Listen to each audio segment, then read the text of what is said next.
Hey, what's up, everybody? This is Russell Beebe here. I just wanted to share a little bit about my story of healing. How I went from really feeling quite uncomfortable in my life for a large portion of my life to getting to a place of health and wellness.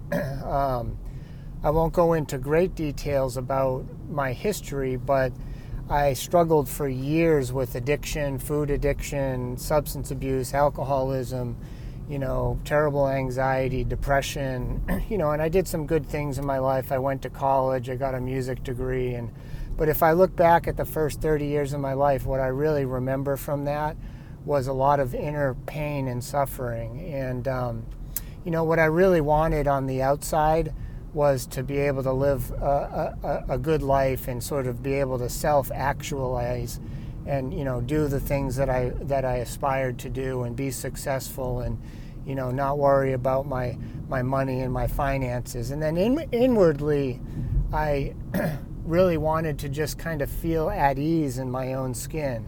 I just remember feeling stress and anxiety and depression for a lot of my life, and I picked up substances to kind of deal with that, and and so that's really what I wanted. I wanted a nice life. I wanted to be able to live on a daily basis and kind of be a happy human being and feel like I had a successful life, and that really escaped me for the majority of my life. And so I really, the wall that I kept coming up against was that I kept trying all these ways to get better in my life. So I would go on diets, that wouldn't work. I did the 12 steps at one point, which are really great, by the way. I'm not knocking them. In fact, it's a very important part of my life now. But I did that, and it didn't quite work out the first time I did it. And then I did all sorts of self-help programs, mindset things, Tony Robbins. I bought a lot of books. I put in all of this effort to try to come into a way of living that was healthy and some way that I could sort of live in a satisfactory way. And none of that stuff worked for me. And I continued to kind of get more and more depressed and more anxious and eating terrible, and eventually ended up, using heroin and cocaine IV and terrible alcoholism, and it just kind of got worse and worse. And so eventually what happened is I ended up in substance abuse treatment, and when that happened, I actually did well for a little while, but I kept relapsing and needing to go back into treatment, and I didn't really. And so I was just kind of like, what is going on here? I'm really, for years, I've been trying to get well and to like live a healthy life, but I couldn't do it. It was almost like I was getting, the more I tried, the worse I got. And so eventually I was sort of forced into an epiphany, which I want to tell you about, which was, I spent a lot of the investigations that I did to try to get better where I realized eventually that I was just kind of hoping that I would wake up one day and that I would be okay, and that like tomorrow I'll get on the diet, tomorrow I won't use drugs, tomorrow I'll start exercising, and tomorrow I'll live the life that I really want to live. And it was kind of like a concept, you know what I mean? Like all I needed to do was to have the right mindset. And that's what all the self-help programs said. They were kind of like, you can do it, you know what I mean? And I couldn't do it. So it was really, really frustrating. And I finally, I had come off a really bad relapse, and my family pretty much told me that they didn't really want to hear from me until I had, some kind of sobriety under my belt. I was living in a sober house. I didn't have even $1 to my name. I was working in a diner as a dishwasher. I couldn't have my car because they didn't trust me with my car. And I was kind of pushed into this state of surrender. And I had a sponsor at the time that basically said to me, I don't know what your problem is, Russell, but all I want you to do is wake up every day and beg God to show you what you need to do to stay sober that day. And I kind of surrendered, and I stopped thinking that, like, this was kind of my epiphany. I stopped thinking that, like, if I arranged like things on the outside, if the people and the jobs and the different things I did in my life were a certain way, that I'd be okay inwardly and everything would be okay. I stopped thinking that, and I completely surrendered to this period of time. And my sponsor was like, I want you to go to meetings every day, AA meetings. All I want you to do is to kind of think about how you can stay sober and how you can bring wellness into your life. And so that was one of my first epiphany, was that I desperately needed to, like, get rid of all the distractions on the outside and for some period of time only focus on cultivating health and wellness in my life. And not only that, but I needed to do it in 3 specific areas. So I needed to get sober. I needed to have kind of the spiritual healing that they get in AA with the 12 steps. I needed to work on the mental health part, and I needed really to work on the physical part. So I needed to exercise. I needed to get on a diet and stick to that diet and stay on that. And to do that, it wasn't like a concept, like I had to think of, okay, tomorrow I'm just going to do all these things. What I had to do is I had to take action around all those things. So I had to actually do the 12 steps. I had to pray and meditate every day. I had to go to AA meetings. I had to help others. I had to have a food plan. I had to stick to that food plan.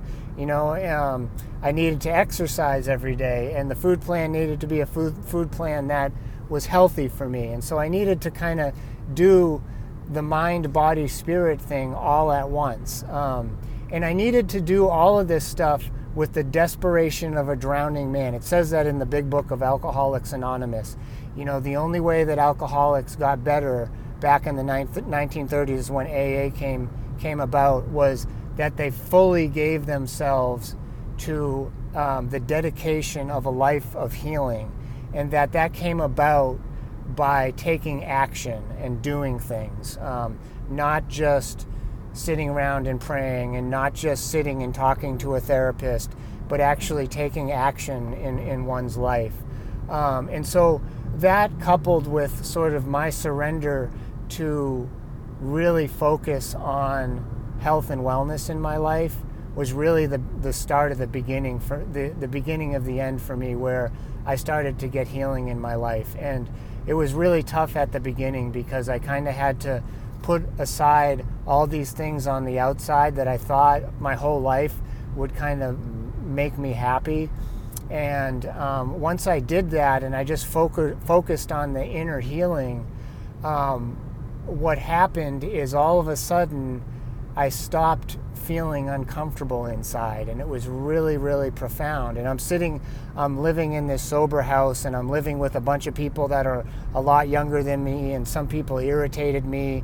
I wasn't with my wife and my son, and I didn't have the job that I wanted. I didn't have a car, but I'm sitting there, and I suddenly realized a few months into doing this that I was totally okay with that, because for the first time in my life, I felt at peace. And it was almost like I could just do this for the rest of my life. And all this stuff on the outside doesn't really matter. You know what I mean? Because for once and for all in my life, I feel comfortable in my own skin. And I'm not doing all this unhealthy stuff, like doing drugs and drinking and eating bad and terrible sex conduct and all these things that, like, really sucked, and I didn't even have any desire to do that, because I just felt whole inside. And this has continued to grow. That was about 10 years ago. This has continued for the majority of those 10 years. I have ups and downs, but nothing has brought me back to that dark place that I was before this started happening for me. And my life is transformed. I now have a car. I'm now living with my wife and my son. I now have a second son.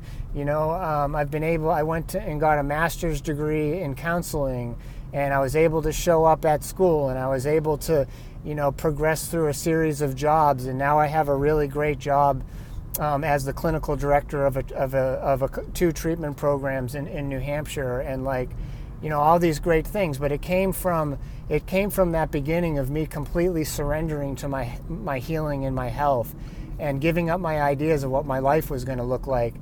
And then once I started to get that inner healing, the things on the outside just started to kind of take place. So as I move into helping others do the same, I've come to realize that there's several core things. One, that you really need to be all in your life and in your health and wellness, and that it's like, if you don't do that, if you're only kind of like half in, you're likely going to fail. And then second, I had to, you have to really do it in all 3 areas: mind, body, and spirit. And then lastly, to not just sit and think that some kind of mindset or some kind of miraculous thing is going to happen that's going to change you inwardly and outwardly.